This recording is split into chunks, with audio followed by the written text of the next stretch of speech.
I do apologize if this section is going to be a little blurry. We're in some confined space. Good morning, everybody. This morning's project is the American DJ model 18P-HEX.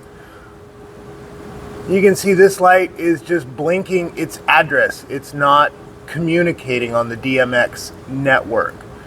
So we're going to swap it out. We're going to go through the repair procedure.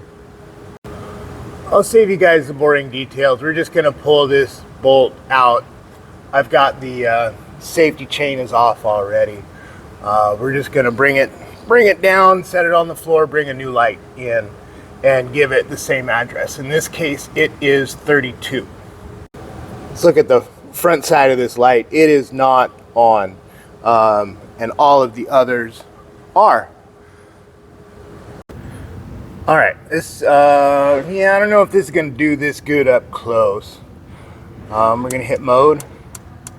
Oops, we're already on the DMX network. So the address on this was 29. I entered 32 because that's what we found when we pulled it out. That was not correct. It did not sync up with the other lights. But now, if we look, we are operating and we are in sync. Our colors are synchronized with the rest of the units, and we are slowly fading from one color to another, and this thing is good to go. We do have two more on this wall. We zoom in there. So that guy's blinking, and then further down, all the way down there, that one's blinking. Too close. I'm gonna do that one off camera. You guys know what the proper procedure is, right? We know how we're gonna do this. We're back in the workshop, and we're gonna take this thing apart, and we're gonna put a new board in there. I don't know if you guys can get the part number. You guys see that? Z-801-0100-944. Display PCB for 18P-HEX. So let's go ahead. We're going to open this up. There's 5 screws. There's 1, 2, 3, 4, and 5. So let's go ahead and open this thing up. We'll flip this panel around and expose the guts. we had our audio video lighting company that we get our lights through and have service with. Our guy Ali came through yesterday, and he updated some of our programming. We go through Platinum AVL. These guys are amazing. But it was kind of a compliment when he said, I'm glad there's not more guys like you around, because I would be out of a job. I take that as a very, very high compliment. But anyways, I digress. I'm not here to toot my own horn. That's not what this is about. Let's go ahead and flip this over. Gently, very gently. I don't know if we need more light. Let me take a peek. I think we're okay for now. We're going to cut this zip tie. We're going to remove this power plug. We have one 2-pin connector plug here. We have one multi-pin connector plug here. And then on this side, we've got 2 other connector bodies that need to come out. And what I'm going to try to do, because these are glued in with like some red type glue, schmoo, prevent these things from accidentally backing out. I'm scratching at the glue between the socket and the plug body. And I'm hoping to break that bond up so that these do come out a little easier.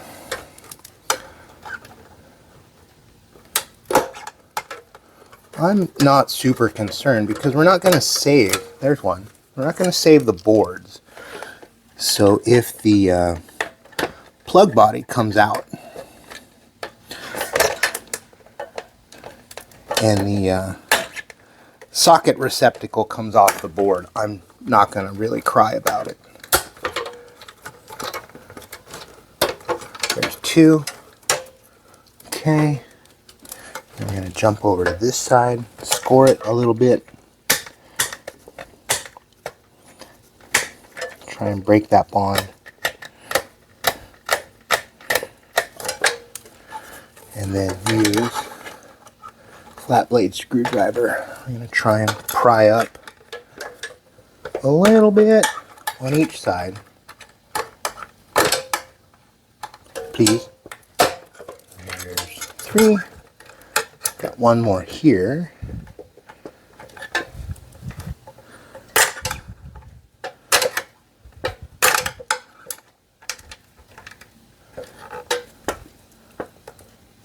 Yeah, this one's going to be a little stubborn. It's okay. The point is to take, pardon me, take your time. We're not in a rush.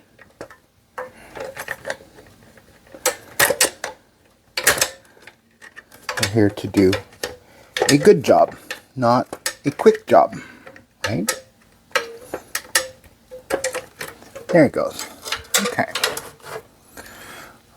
The next step, let's see if I can flip this around. The power plugs have two screws holding them in. This is power in, this is power out. We're going to take these 4 screws out. That's going to give us room in here to maneuver the board out. We don't need to take anything else off. Or we shouldn't need to take anything else off.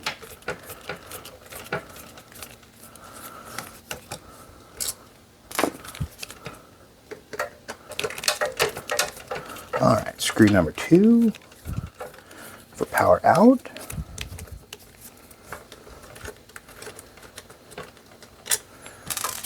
Alright, we get 2 screws for power coming in. And then I believe we have 4 screws that hold the board on. Excuse me. Alright, one more.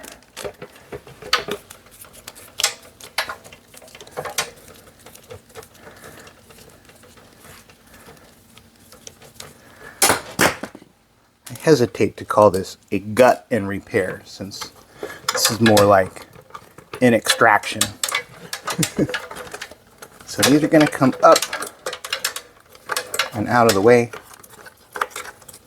A little bit of force. There we go.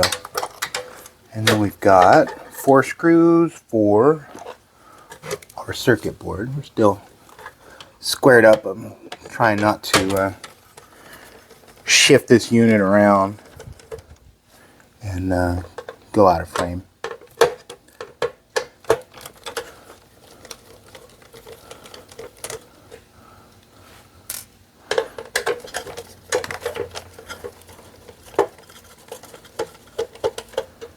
I wish that I had a better magnetic tip screwdriver. I do. It's in my work backpack. Which is 2 feet behind me, but I'm feeling a little extra lazy. We're almost done. Not to worry, we're almost done. Alright, the screws are out. Our wires are unplugged. Now, we're going to just lift slightly at an angle.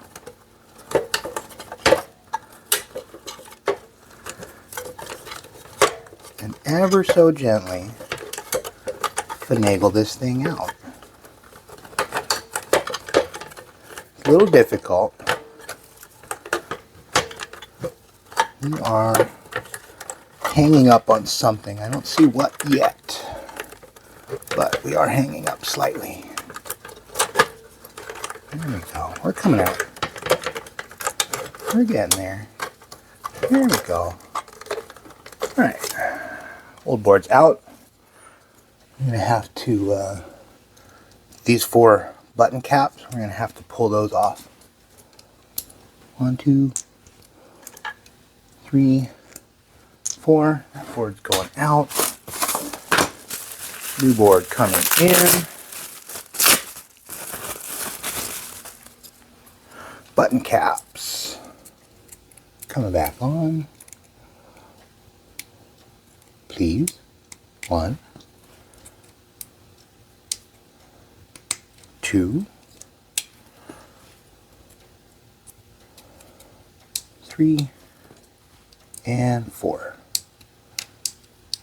They all work.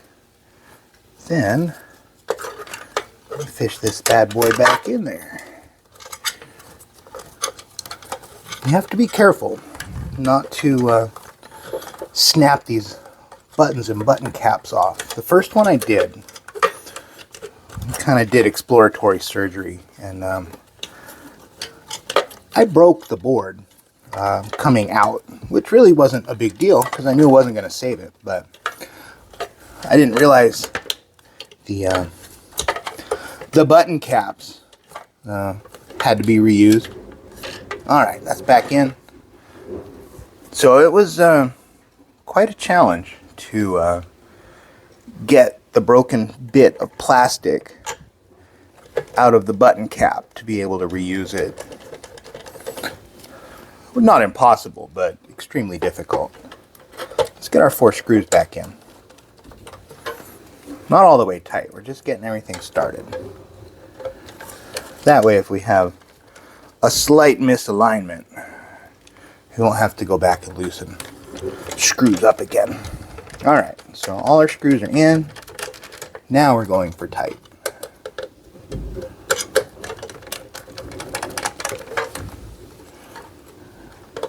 Can I get that one?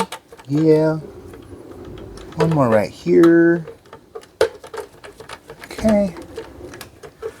So we're going to bring power back onto the board. Right there. And then we've got this little 2-pin. Did that one go? There's 2 sockets here. I don't remember if it went on the top or the bottom, but we can look at the old one. We have glue on the bottom of these 2 pins. So that one's going to go right here. Please. And thank you. So this one is going to live right there. Yeah, tiny space for a guy with chubby hands. Let's slide while we're over here. Slide our power connectors back in. Okay.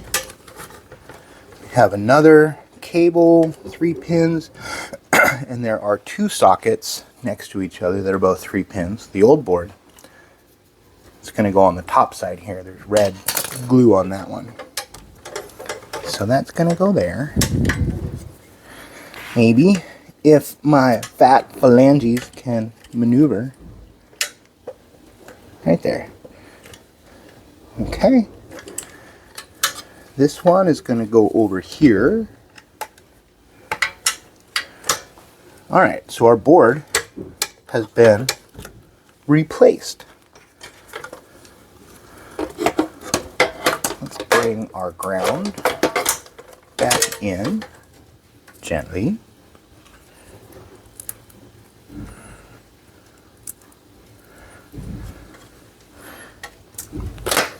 And once we get this button back up, this light will be good to go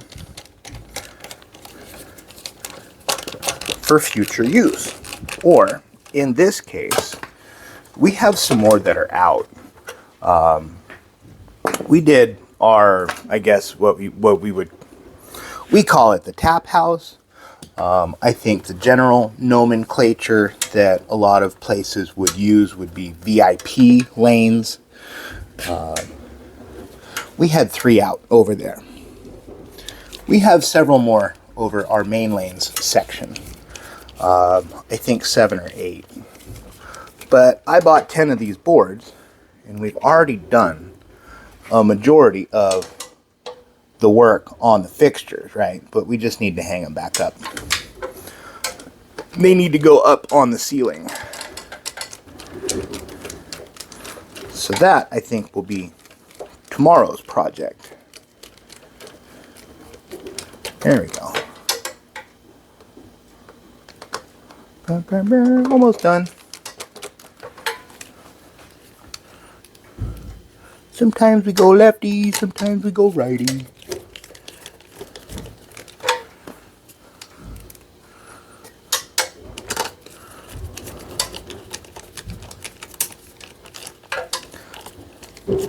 This one does not want to thread in. I'm not sure what's going on. Yeah.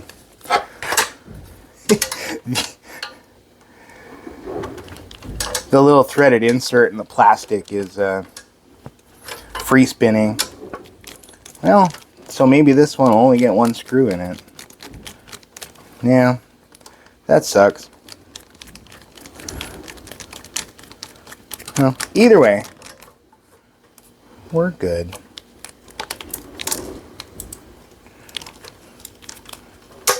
Yeah, that's unfortunate. Casualties, slight casualty, no biggie.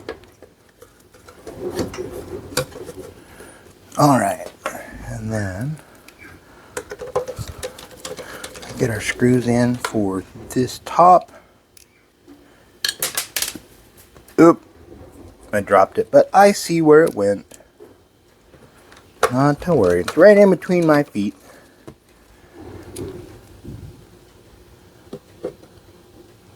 So again, we're going to get these just started so that we don't have any goofy alignment issues. And then we'll tighten everything down. Excuse me. We're almost done.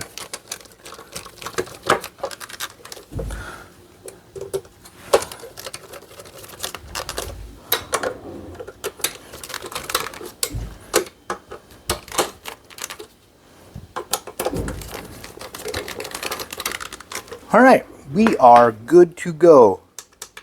The little buttons click. Awesome.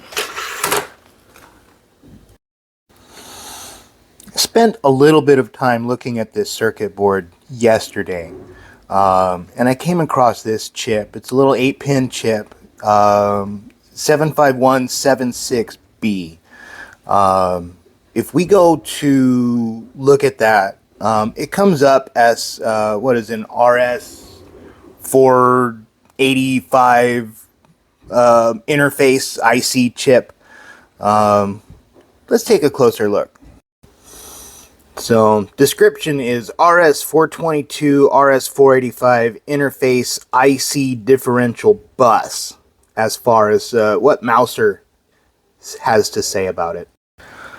I'm kind of confident that this is going to be our issue, this little 8-pin chip right here, because we are not getting information from the DMX through this board, through the logic to turn the lights on and synchronize them with the rest of them. So if that is a communication chip, that's probably what has gone bad. So I don't know. What do you think? Should we try to order some and repair the boards, or just buy some new boards and repair the lights? It's kind of like, how far down the rabbit hole do we want to get here? I'm not sure. I mean, we're already saving a crap ton of money by buying these boards and doing the work in-house. But for a couple of bucks, if we can order these chips and repair the boards, and we can do this whole thing, whole repair would cost $2, right? That's pretty good because these lights brand new right now are going for like 400 bucks. Well, what do you guys think? Should we try some circuit board level repair work, or just be happy where we're at with the just getting new circuit boards?